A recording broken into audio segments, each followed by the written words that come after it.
E aí, pessoal, tudo bem? Eu sou a professora Débora, professora de ciências. E quem aí sabe o significado da pressão ser 12 por 8? Na aula de hoje nós vamos saber disso e muito mais, então vem comigo!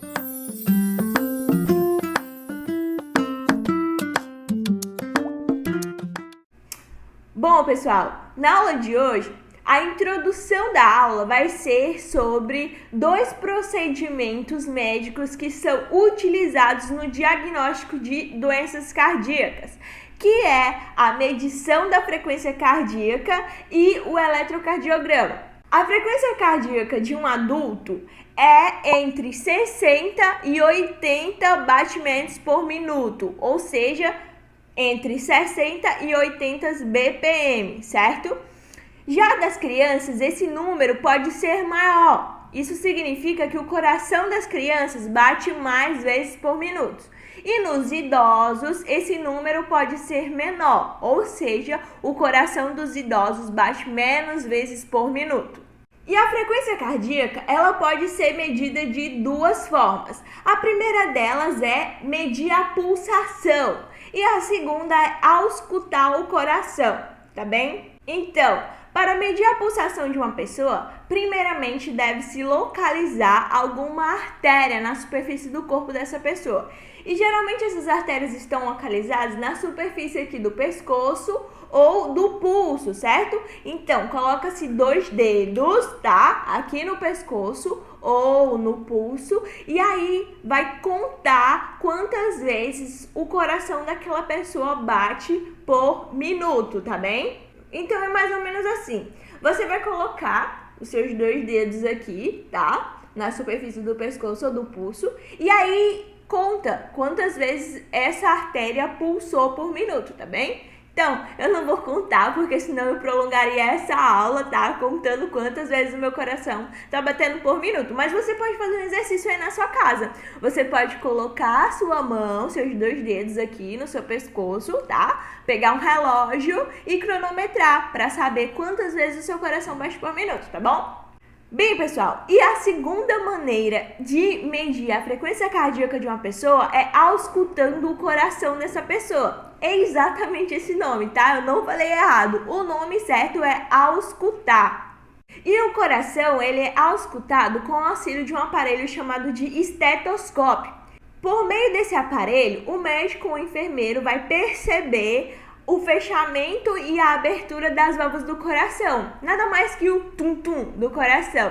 E a partir disso ele vai saber a frequência cardíaca daquela pessoa, tá bem? Então, pessoal, auscultando o coração, dá para saber nitidamente quando o coração se contrai e quando ele relaxa. E por falar em contração e relaxamento, eu quero falar de um conceito relacionado ao sistema circulatório para vocês importantíssimo, que é a sístole e a diástole. A sístole nada mais indica que a contração do coração. A sístole é a fase que o coração se contrai.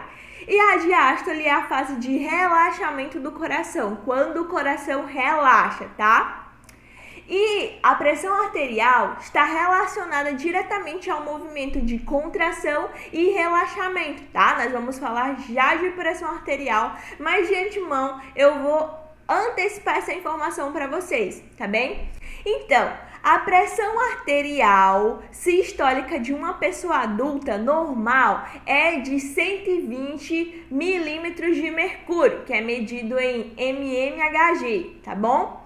Então, e a pressão diastólica normal de uma pessoa é geralmente 80 milímetros de mercúrio, ou seja, mmHg, tá? Isso nada mais é que a pressão arterial ser 12 por 8, tá? 12 é simplificado de 120 milímetros de mercúrio e 8 é simplificado de 80, tá bem? Então não esqueçam, pessoal, sístole significa contração do coração, diástole significa relaxamento do coração.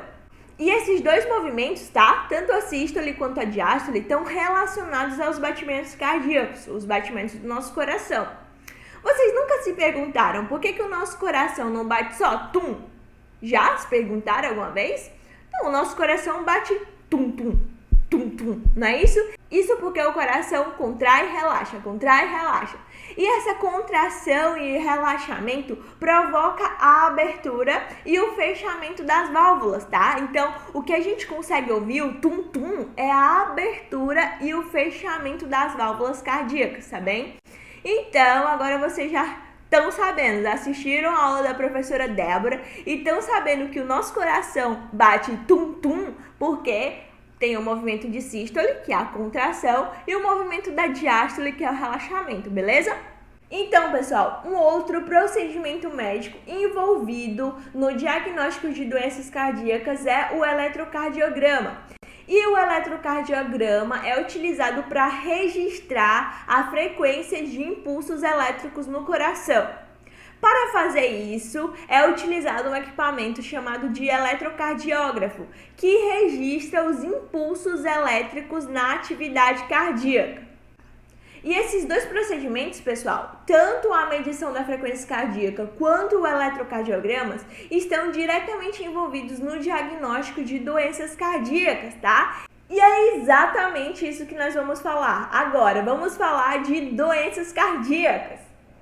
Mas antes de eu falar propriamente de doenças cardíacas, eu vou colocar um esqueminha na tela, tá? Para vocês copiarem aí como que é realizado esses dois procedimentos médicos, tá bom? Tanto a medição da frequência cardíaca quanto o eletrocardiograma. Então, nos vemos daqui a alguns instantes.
pessoal, agora nós vamos falar de distúrbios do sistema circulatório, também chamados de distúrbios cardíacos. E antes de eu falar disso propriamente dito, eu quero que vocês entendam uma coisa, tá? Bom, o sangue, ele exerce uma pressão na parede das artérias, né? Quando ele passa, ele exerce uma certa pressão. Então, tal que a gente consegue sentir essa pressão, né? Que eu até falei pra vocês que isso funciona como uma medição da frequência cardíaca, né? Então, essa pressão, esse batimento que a gente sente aqui nas nossas artérias, aqui no pescoço ou no pulso, nada mais é que a pressão que o sangue exerce, tá? E essa pressão ela é chamada de pressão arterial. E a pressão arterial ela é máxima quando os ventrículos se contraem e expulsam o sangue do coração para as artérias, tá bem? E ela é mínima quando os ventrículos relaxam, tá?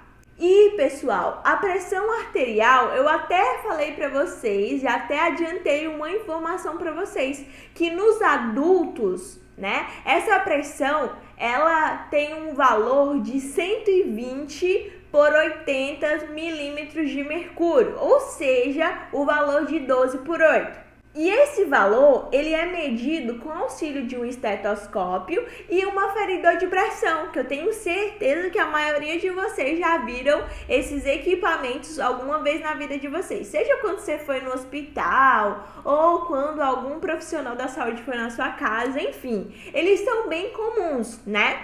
São esses que estão aparecendo aqui do lado. E esses dois equipamentos, eles servem nada mais para medir a pressão arterial das pessoas, que como eu já falei para vocês, o valor normal é 12 por 8, tá? Que é simplificado do valor de 120 por 80, beleza? Só que esse valor de 12 por 8, ele pode variar, tá? E quando esse valor está abaixo de 12 por 8, significa que a pessoa está com a hipotensão, hipo de baixo, tá? Então, como é conhecido popularmente como pressão baixa. Então, aquela pessoa, se tiver com um valor menor que 12 por 8, vai estar com uma pressão baixa, beleza? Só que a pressão baixa geralmente não oferece riscos graves à saúde do indivíduo, tá bem? E o contrário de hipotensão é hipertensão, hiper de muito. Então, aquele valor da pressão arterial tá muito maior que 12 por 8, certo? E a hipertensão ou pressão alta, ela é geralmente causada por estresses, tensão, alguns problemas de saúde, má alimentação. E isso tudo pode levar a problemas cardíacos muito sérios, como por exemplo o infarto ou o derrame cerebral. Então, a hipertensão é um distúrbio cardíaco, um distúrbio do sistema circulatório que, se não for tratado, pode levar complicações para aquele organismo, tá? Só que já existem tratamentos, remédios que conseguem controlar a pressão arterial das pessoas, tá bem? E uma dieta balanceada também com atividades físicas também ajudam aí, juntamente com a medicação, na regulação da pressão arterial das pessoas que são hipertensas. Pois bem, os próximos distúrbios do sistema circulatório que nós vamos falar é o ataque cardíaco e o AVC. E o ataque cardíaco e o AVC, que é a sigla de acidente vascular cerebral, eles são muitas vezes repentinos e podem ser fatais, podem levar a pessoa a óbito e podem ser causados por um problema cardíaco chamado de arteriosclerose. E nós vamos ver o que significa arteriosclerose. E a arteriosclerose nada mais é que o acúmulo de um material gorduroso nas artérias. E o acúmulo desse material gorduroso impede a fluidez do sangue, tá? Porque vai ter um material gorduroso lá naquelas artérias, como está sendo mostrado na figura, e aí o sangue não vai fluir normalmente. Então, a primeira imagem significa uma artéria sadia, onde não tem nenhum empecilho para o sangue passar e ele flui constantemente, tá? Sem problemas. Já o segundo caso é uma artéria com arteriosclerose. Ela tem um material gorduroso lá nela, então o sangue vai ter dificuldade para fluir. Pois bem, e a arteriosclerose é um problema muito grave. E esse problema se alastra ainda mais se a arteriosclerose chegar a se alastrar até uma artéria chamada de uma artéria coronária. A artéria coronária é a artéria que nada mais que leva o sangue para o tecido do coração, o miocárdio. O coração, ele é coberto por um tecido chamado de miocárdio, tá? E esse tecido, ele precisa ser irrigado, né? Porque precisa chegar nutrientes lá para o coração bater, precisa chegar oxigênio para as células do coração produzirem energia. Então, se o sangue não chega para o miocárdio, é um problema muito grave. Porque se a artéria coronária que leva sangue lá para o tecido do coração estiver entupida, o sangue não vai chegar até o tecido do coração. Consequentemente, aquele tecido não vai receber oxigênio e aquelas células vão morrer por falta de energia. Então, o infarto ou ataque cardíaco acontece quando o tecido do coração, chamado de miocárdio, deixa de ser irrigado com sangue pelo entupimento de uma artéria coronária. E as pessoas que estão tendo um ataque cardíaco ou um infarto, geralmente tem alguns sintomas que são clássicos, que é uma forte dor no peito, e essa dor pode se irradiar para o braço, para o pescoço ou para o ombro, tá? E se o infarto não for tratado com rapidez, aquilo pode levar a pessoa a óbito. Mas existem alguns procedimentos médicos que ajudam as pessoas que estão tendo um infarto. Um desses procedimentos que ajudam as pessoas que estão tendo um infarto é a desobstrução da artéria coronária, tá? Então o médico vai lá, desentope, porque desobstrução nada mais é que desentupir aquela artéria, tá? Ele tira aquele acúmulo gorduroso que tem lá para o sangue fluir constantemente, tá bom? Que é conhecido como angioplastia. E outro procedimento que ajuda as pessoas nessa condição de infarto ou ataque cardíaco é a ponte de safena, que é uma cirurgia em que é retirado um pedaço da veia da perna chamado de safena, por isso que o nome do procedimento é ponte de safena. E aí, esse pedaço dessa veia vai lá fazer uma ponte diretamente junto com a aorta até o tecido do coração. Então, por isso que é ponte de safena, porque a safena literalmente faz uma ponte, tá? Para o tecido do coração ser irrigado novamente, tá bom? Pois bem, pessoal, então nós vimos como que o infarto acontece, não é isso? Que nada mais é que a obstrução da artéria coronária. E se alguma artéria que leva o sangue para o cérebro entupir, uma condição de arteriosclerose nas artérias que levam o sangue para o cérebro, o tecido do cérebro vai morrer, né, por falta de oxigênio, e aí vai ter uma condição chamada de acidente vascular cerebral, o AVC, do tipo isquêmico. Então, o acidente vascular cerebral isquêmico ocorre quando alguns tecidos do cérebro morrem por falta de oxigênio, por consequência da arteriosclerose. E os sintomas das pessoas que têm essa condição de um AVC isquêmico geralmente é dormência de um lado do corpo, fraqueza muscular, as pessoas não conseguem caminhar, dificuldade na fala, perda da visão e confusão mental. E se não for tratado rapidamente, pode levar a pessoa à morte.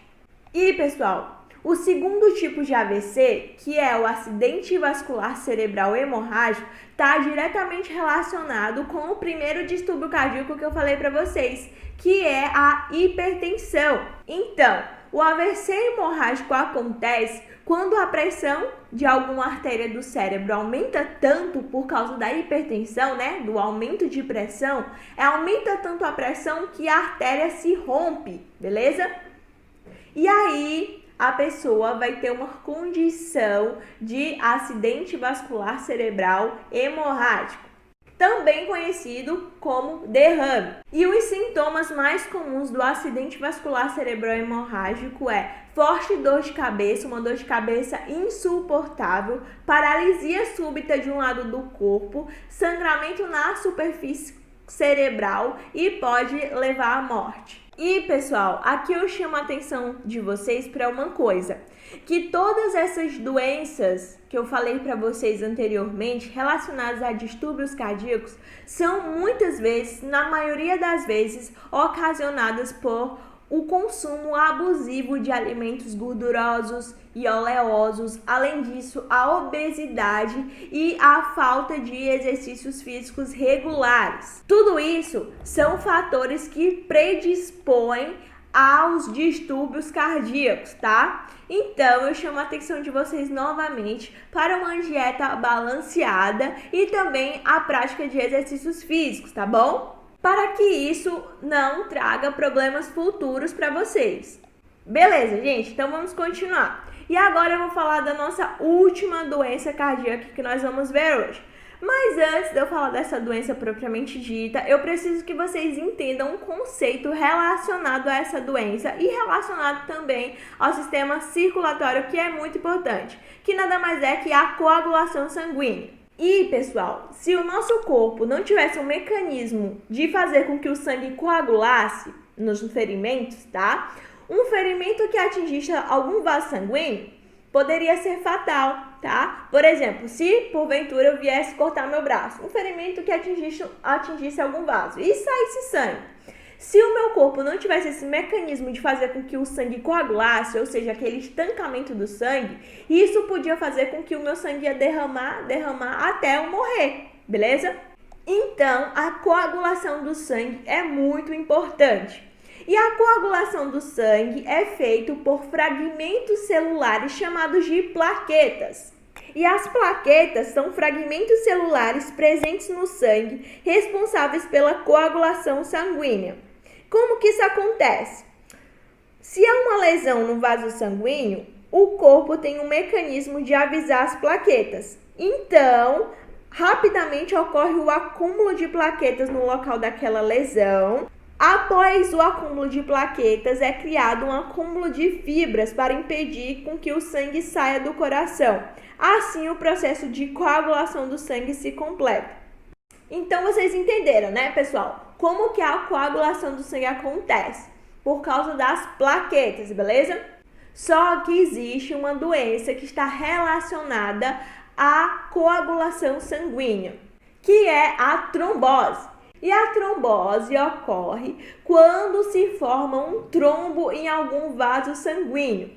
E o trombo é formado na coagulação sanguínea, quando a coagulação do sangue acaba acarretando um coágulo dentro do vaso sanguíneo. E se o trombo formado for muito grande, pode obstruir perigosamente a passagem do sangue, porque vai ser formado um coágulo bem grande lá naquele vaso sanguíneo. Não vai ter como o sangue passar, tá? Então aquilo pode levar a pessoa a óbito, tá bem?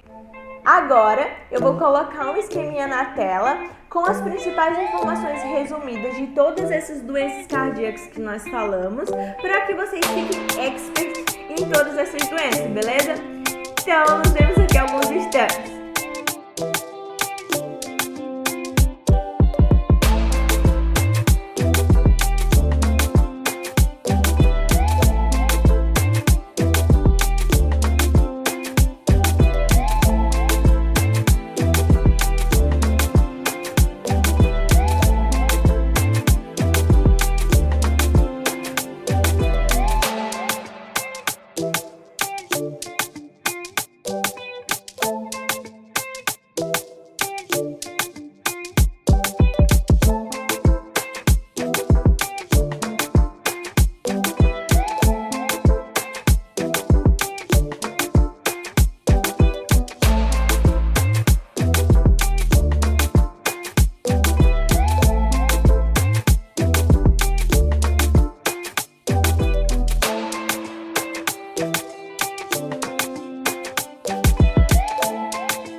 Então, pessoal, essa foi a nossa aula de hoje. Nós falamos de dois procedimentos médicos bastante utilizados no diagnóstico de doenças cardíacas, que foi a medição da frequência cardíaca e o eletrocardiograma. Além disso, falamos de doenças cardíacas, distúrbios relacionados diretamente ao sistema circulatório. Então, eu espero que vocês tenham gostado dessa aula e que também tenham entendido. Espero também que todos estejam bem, em casa, se cuidando, lavando as mãos, usando a máscara. Então é isso, pessoal. Um forte abraço para todos, um grande beijo e até a próxima aula. E se você quiser rever essa aula novamente, é só ir lá no meu canal. Coloca lá no YouTube, Ciências com a Professora Débora, e você vai ter acesso a essa aula quantas vezes você quiser, beleza?